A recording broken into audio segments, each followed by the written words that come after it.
What's up everyone, Vu of Vu Films, and I am back with another idiotic video for you to watch. And of course, 2020 is finally coming to a close. It has been a really crazy year for obvious reasons.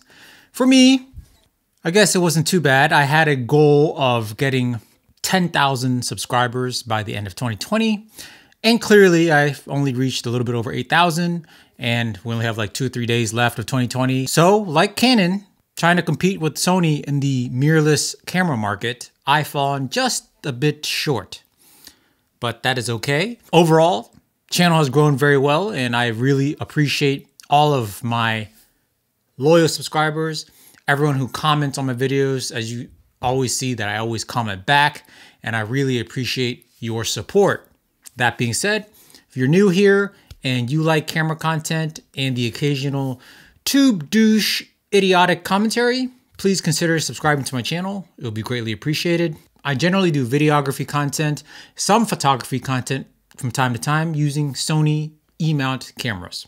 With that being said, in the beginning of the year, I was very disappointed with Sony in a way, which is why I actually tried out and used the Fujifilm X-T4 for quite a bit.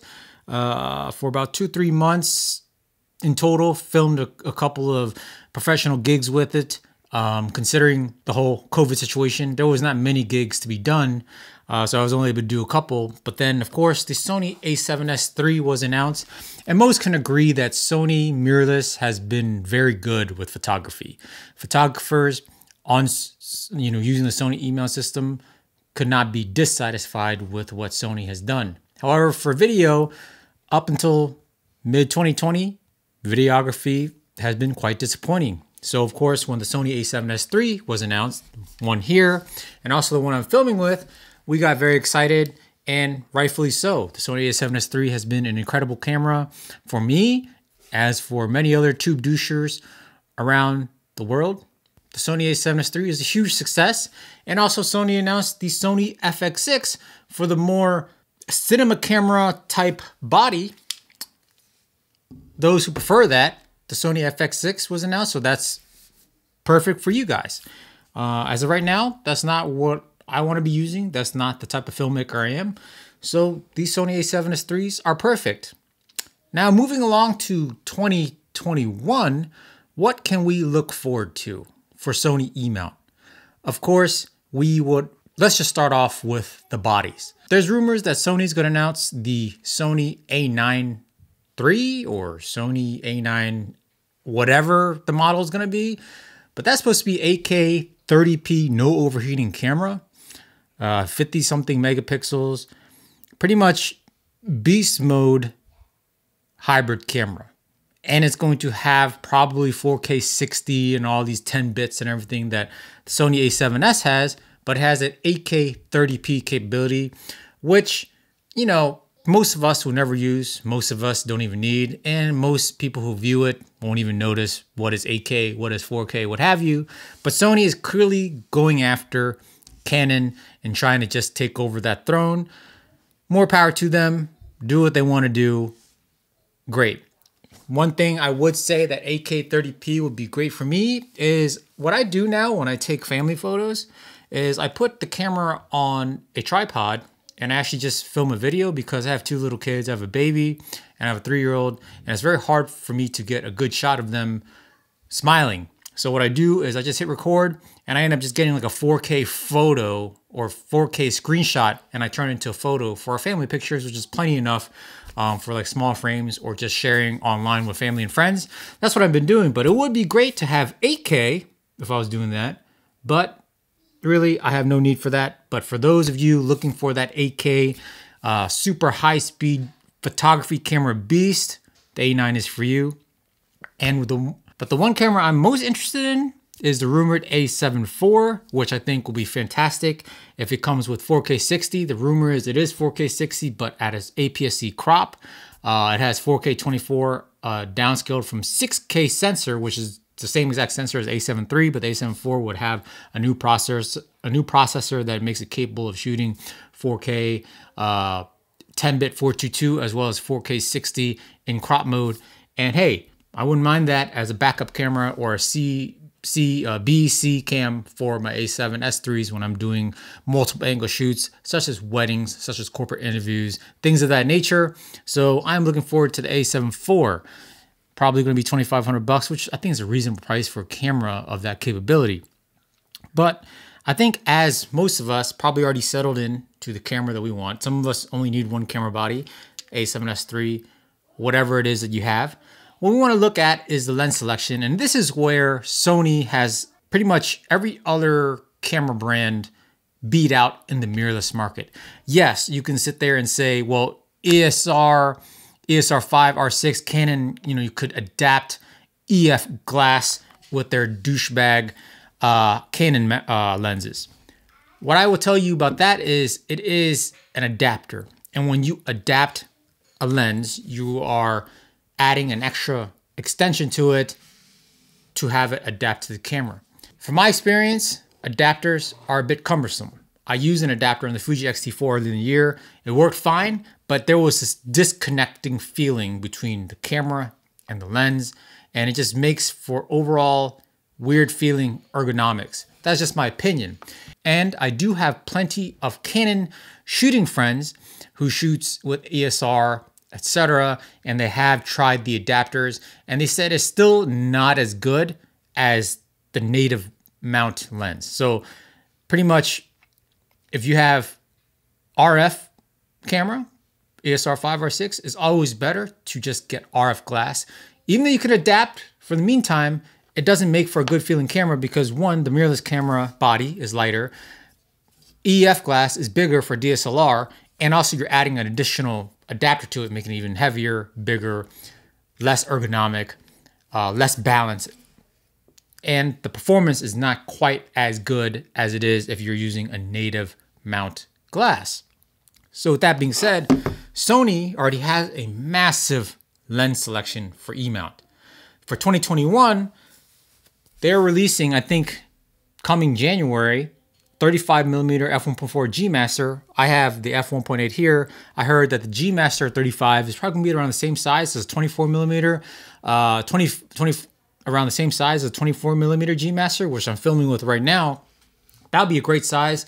And I love the 35mm prime range, especially when, just as I said, I love this 24 Sigma DGDN, and this is my most recommended first lens, or if you only had one lens to buy for the Sony system, just get the 2470 Sigma DGDN. DN stands for These Nuts lens because of the versatility, the size, and the overall quality and performance of the lens. But however, sometimes it is pretty big. It's pretty cumbersome. So these smaller primes are quite nice to be able to mount on your camera to obviously get the better, faster glass, as well as just a nicer handling lens. And that's what the 35mm GM will provide us all in that 35mm range.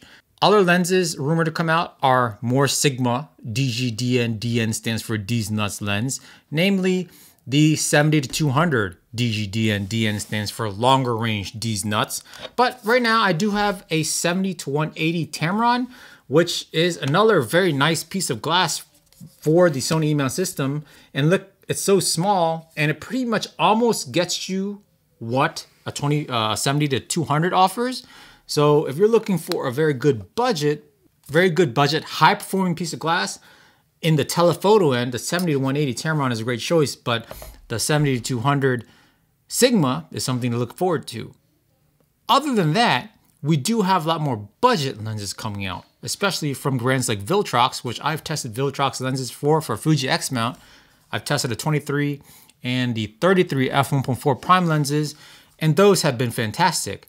Viltrox is sending me a 56mm f1.4 for E-mounts, which I will try out in APS-C mode on the A7 III and the Sony A7S III when that gets in my hand. So I'll look forward to doing that test. But they're also doing 3 full frame lenses, the 24 f1.8, 35 f1.8, as well as a 50 f1.8 lens from Viltrox. They already have the 85, which is a very good budget 85 lens, but now they're coming out with these 3 other very nice, small, fast aperture prime lenses on the cheap, most likely $400 and under, I'm assuming. And all of a sudden, there's a lot more options for us Sony users, especially those who have just jumped ship from Canon trash or Nikon, whatever you guys are, and any other brand, coming over to Sony and trying and want to get some nice, good quality glass on the cheap. Brands like Viltrox, brands like Tamron are making very good quality glass at very inexpensive prices for that fits your budget on the E-mount system, which is fantastic. So all in all, 2021 is looking to be very exciting for Sony. I don't know what other lenses Sony might be coming out with, but I'm sure there's probably going to be at least one or two more other than the 35 f1.4. Sigma's coming out with more lenses.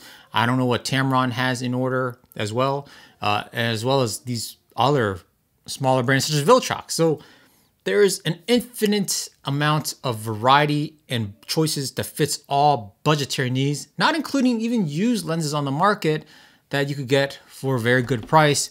So right now, Sony is looking very good. If you are looking to invest into a camera system in 2021, and you're not like really heavily invested into like Canon trash, or you just finally came to your senses and you realize that Nikon is not going anywhere, or if you want to upgrade a full frame, if you've been shooting on Fuji or any other like Micro Four Thirds brand, Sony is the way to go, in my opinion, just because of obviously the amazing camera bodies that you have at your disposal, but also the lens choices from low budget to high budget, all with great autofocus, all with great image quality for you to choose from.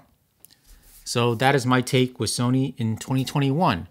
With regards to me and my goals in 2021, my main goal is to build this YouTube douchebag channel to the point where I could make like 6 to 7 minute videos, where 6 minutes of the video is pretty much a Squarespace or Storyblocks ad, and the other minute is the actual content you're looking to watch.